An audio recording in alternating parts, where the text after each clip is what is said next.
और आप लोगों की तैयारी बहुत ही अच्छी चलती होगी। तो दोस्तों, मैं अपने आज करंट अफेयर की सीरीज में आप लोगों के लिए बहुत ही इंपॉर्टेंट करंट की सीरीज लाया हूँ, जिसमें आपको विभिन्न प्रकार के प्रतियोगी परीक्षाओं में पूछने की आशंका है। तो आप इसे ध्यान से देखिएगा और समझने का प्रयास कीजिएगा। तो आइए थोड़ा डिटेल से इसको जानेंगे।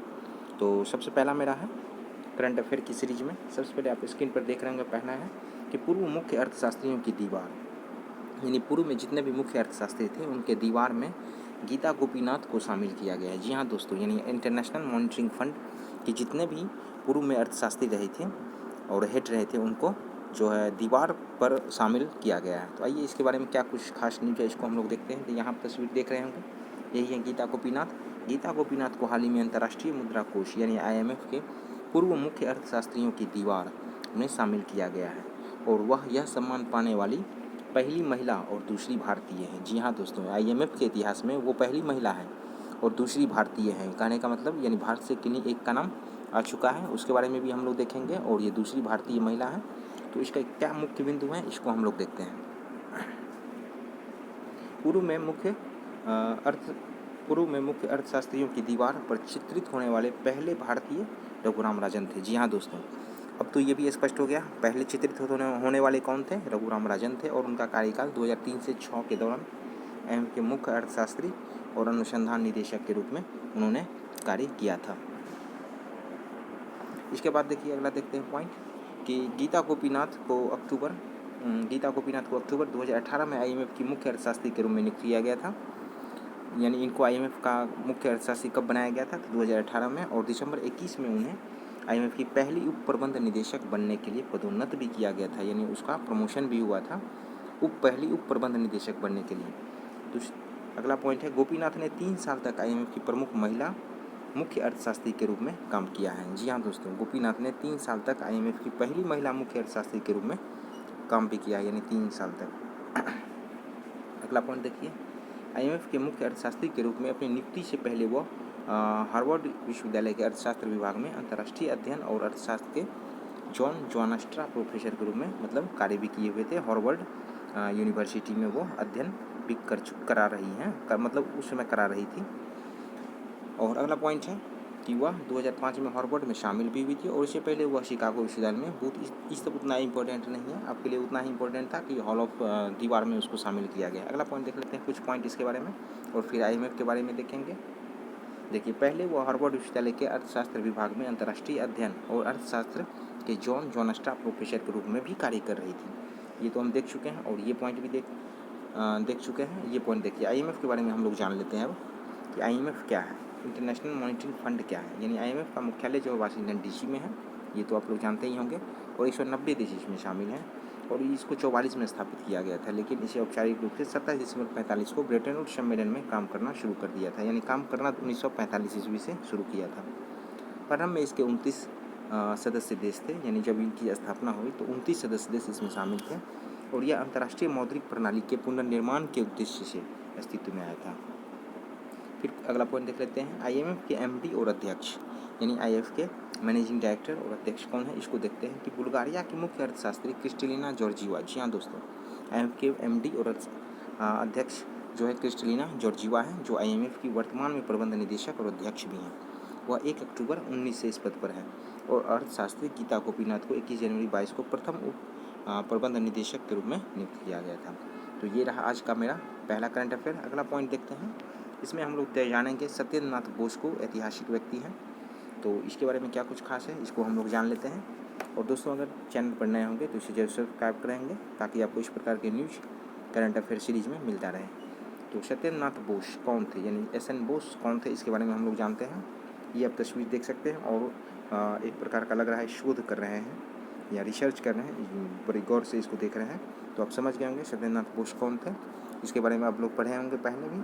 आइए कुछ पॉइंट इसका देख लेते हैं कि गूगल ने भारतीय भौतिक विज्ञानी और गणितज्ञ, यानी ये भौतिक विज्ञानी भी थे और गणितज्ञ भी थे, सत्येंद्र नाथ बोस को बोस आइंस्टीन कंडेंसेट में उनके योगदान के लिए एक रचनात्मक डूडल के साथ श्रद्धांजलि दी है। जी हाँ दोस्तों, यानी एक डूडल बनाकर गूगल ने सत्येंद्र नाथ बोस को श्रद्धांजलि दी है। किस लिए, तो बोस आइंस्टीन कंडेंसेट, यानी ये है बोस आइंस्टीन कंडेंसेट, यानी बोस आइंस्टीन कंडेंसेट में उनके योगदान के लिए जो है इनका बहुत बड़ा योगदान था, जिस कारण जो है गूगल इसको विशेष डूडल बनाकर श्रद्धांजलि दिया है। आइए इसके बाद हम लोग देखते हैं कि इस दिन जो है इस दिन, एक मिनट, इसको यहाँ से हम लोग देखते हैं कि इस दिन 1924 में गणितज्ञ जो सत्येंद्रनाथ बोस थे अपने क्वांटम फार्मूलेशन अल्बर्ट आइंस्टीन को भेजे थे। यानी अल्बर्ट आइंस्टीन को भी अपना जो ये थ्योरी था वो भेजे थे, जिन्होंने तुरंत इसे क्वांटम यांत्रिकी यानी क्वांटम मैकेनिक्स में एक महत्वपूर्ण खोज के रूप में मान्यता भी दे दी थी। यानी इनके द्वारा शोध किया हुआ जो भी था, तो उसको वो भेजे थे आइंस्टीन के पास, तो उन्होंने उसकी मान्यता भी दे दिए थे। तो आप समझ सकते हैं कि ये भी एक प्रकार के कितने उम्दा वैज्ञानिक थे।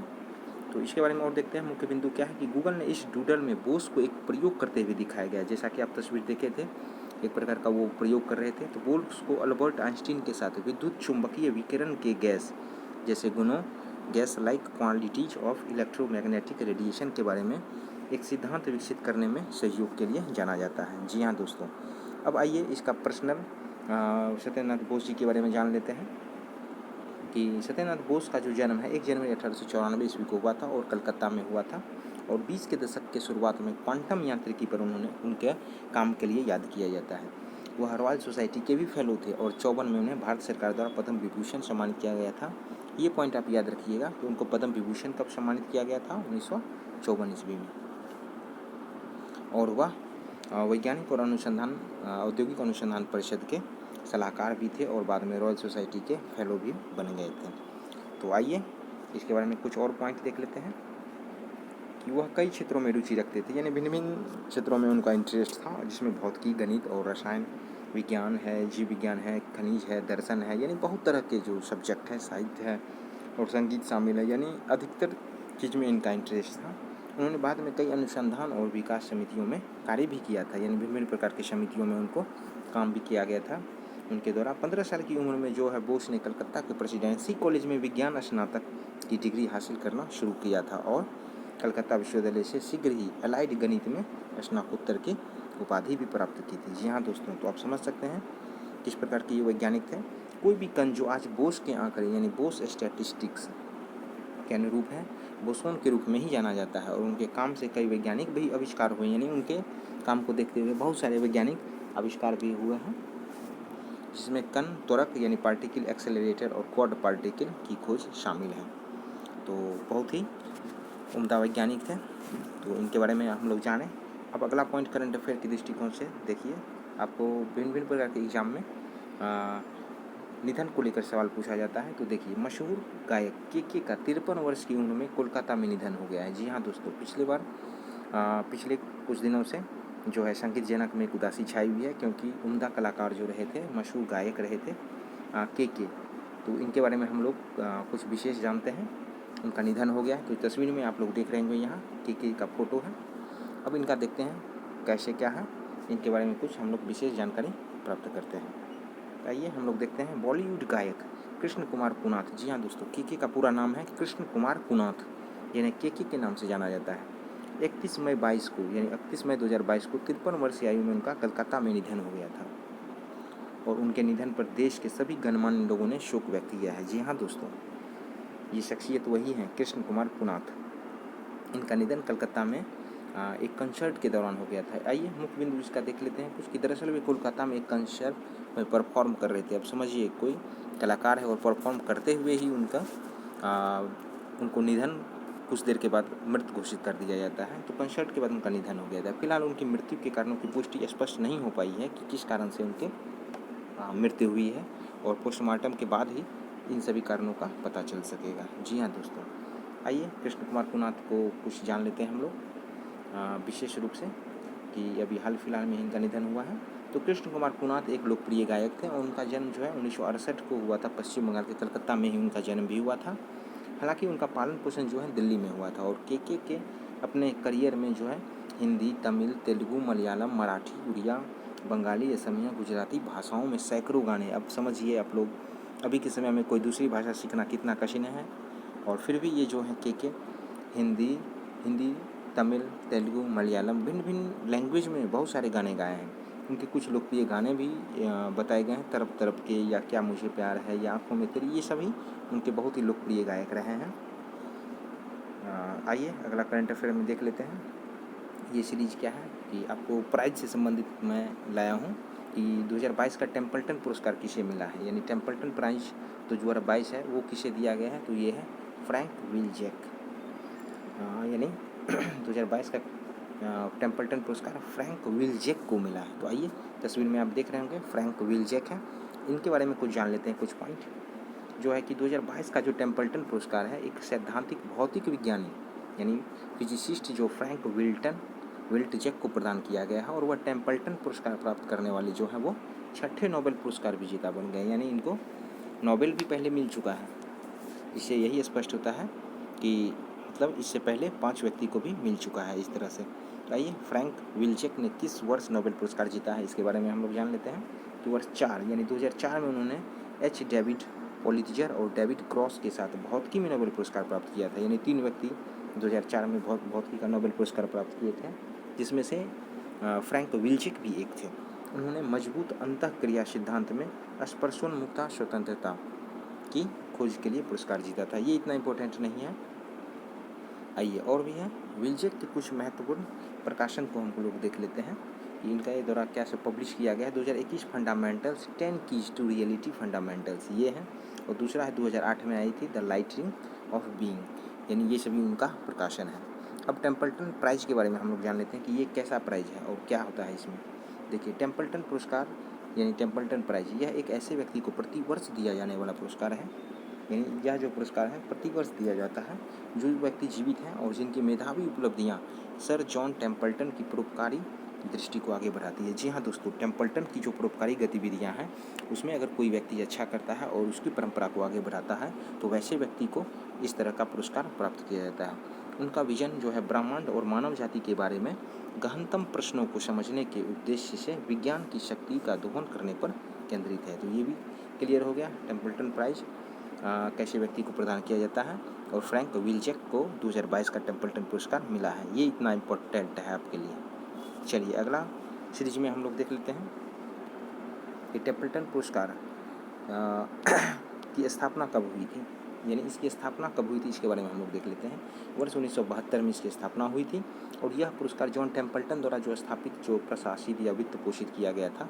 वर्तमान में यह पुरस्कार John Templeton foundation, Templeton world charity foundation और टेम्पल्टन धर्म ट्रस्ट द्वारा सहवित्त पोषित है। ये इतना इम्पोर्टेंट आपके लिए नहीं है, फिर भी एक बार मैं पढ़ता हूँ और आप लोग इसे एक बार सुन लीजिए। यह पुरस्कार वर्तमान में जॉन टेम्पल्टन फाउंडेशन द्वारा प्रशासित है। यह पुरस्कार मूल रूप से धर्म के क्षेत्र में काम करने वाले लोगों को दिया जाता था 72 से, लेकिन 80 के दशक में धर्म और विज्ञान के चौराहे पर काम करने वाले लोगों को शामिल करने के लिए इस क्षेत्र का विस्तार किया गया था। टेम्पल्टन पुरस्कार के पहले प्राप्तकर्ता, ये इम्पोर्टेंट है आपके लिए कि टेम्पल्टन पुरस्कार के सबसे पहले प्राप्तकर्ता कौन थे, यानी 72 में स्थापना हुई और 73 में देखिए आप मदर टेरेसा को टेम्पल्टन पुरस्कार मिल चुका था। तो ये आपको लिए इम्पोर्टेंट है।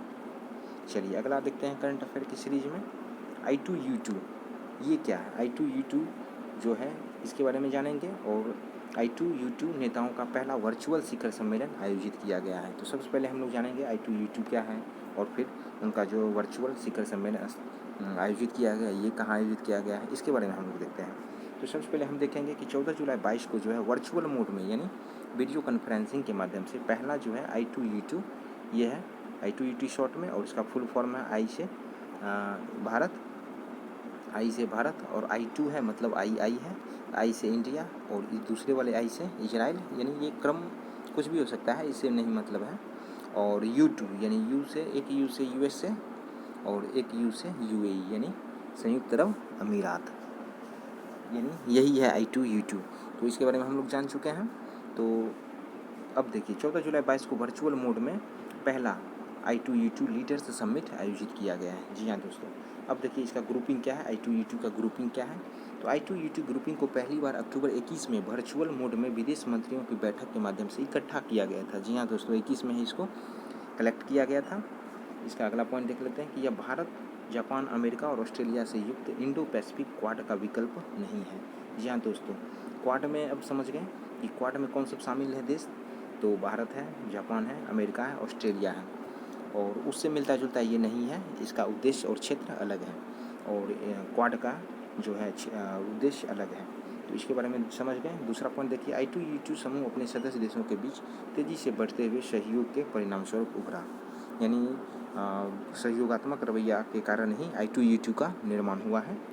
तो अब देखिए, अमेरिका इस समूह का समर्थक क्यों कर रहा है, यानी अमेरिका इस समूह में क्यों शामिल हुआ है और इसको क्यों आगे बढ़ाना चाहता है, इसके बारे में दिया है कि अमेरिका निम्नलिखित जो के लिए I2E2 ग्रुपिंग को आगे बढ़ाना चाहता है। इसका पहला पॉइंट है कि इसके शीर्ष संबंधों के भौगोलिक दायरे का विस्तार। जी हाँ दोस्तों, इसका जो क्षेत्र है बहुत बड़ा विस्तृत क्षेत्र है। और दूसरा पॉइंट है कि डोनाल्ड ट्रंप की अध्यक्षता के दौरान हुई साझेदारियों और गठबंधनों की पुनर्स्थापना, यानी ये 2 पॉइंट दिया है इसके बारे में। अब देखिए, इसमें भारत क्यों समर्थन कर रहा है, इसके बारे में भी हम लोग जान लेते हैं कि भारत जो है इस समूह का समर्थन क्यों कर रहा है। तो भारत निम्नलिखित कारणों से I2E2 समूह का समर्थन कर रहा है। सबसे पहला है कि सामरिक स्वायत्तता से समझौता किए बिना एक उन्नत वैश्विक भूमिका निभाने के लिए। जी हाँ दोस्तों। और दूसरा पॉइंट है एशिया से परे, यानी एशिया को छोड़कर अमेरिका के साथ सहयोगात्मक विस्तार करने के लिए। और तीसरा पॉइंट है मध्य पूर्व क्षेत्र में संबंधों को गहरा करने के लिए, यानी भारत का उद्देश्य स्पष्ट है। अब देखिए, इसका एजेंडा क्या है, I2E2 समूह का एजेंडा क्या है, यानी ये कैसे काम करता है। तो ये पॉइंट है, I2E2 निरंतर सुनिश्चित करने पर ध्यान केंद्रित करेगा। सहयोग के संभावित क्षेत्रों पर चर्चा करने के लिए 4 देश नियमित आधार पर शेरपा स्तर की बातचीत कर रहे हैं, और यह 6 गैर प्रतिभूति क्षेत्रों, यानी 6 क्षेत्र पर यह काम करेगा। खाद्य सुरक्षा, स्वास्थ्य, जल, अंतरिक्ष, परिवहन और ऊर्जा में इसको ये प्रोत्साहित करेगा। तो अब तो इसका विजन भी स्पष्ट है कि I2E2 किस क्षेत्र में काम करेगा।